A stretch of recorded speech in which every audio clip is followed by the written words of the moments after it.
Soldier সিনেমার বিশাল বড় একটি আপডেট চলে আসছে। এইমাত্র শাকিব খান ও এবিএম সুমনের নতুন একটি পোস্টার প্রকাশ পেল সোলজার সিনেমার। প্রিয় দর্শক, বিস্তারিত জানতে ভিডিওটি না টেনে সম্পূর্ণ দেখুন।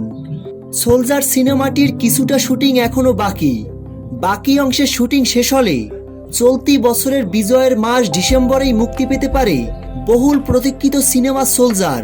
দর্শকদের অপেক্ষার অবসান ঘটিয়ে দেশত্ববোধক সিনেমা সোলজার নিয়ে নতুন তথ্য দিলেন তানজিন তিশা। এখনও অল্প কিছু অংশে শুটিং বাকি রয়েছে, যা দ্রুতই শেষ করা হচ্ছে। দেশত্ববোধক গল্পের সিনেমা হওয়ায় বিজয়ের মাস ডিসেম্বরেই এটি প্রেক্ষাগৃহে আসার প্রবল সম্ভাবনা রয়েছে। সোলজার সিনেমাটি নিয়ে ভক্তরা অনেক বেশি এক্সাইটেড। সোলজার সিনেমায় একজন সেনা কর্মকর্তার চরিত্রে দেখা যাবে মেগাস্টার শাকিব খানকে। সবথেকে চমকের বিষয় হলো শাকিব খানের সঙ্গে এবার দেখা যাবে এবিএম সুমনকে। প্রিয় দর্শক, সোলজার সিনেমাটি নিয়ে আপনারা কতটা এক্সাইটেড কমেন্টে জানাতে পারেন আপনাদের মূল্যবান মতামত।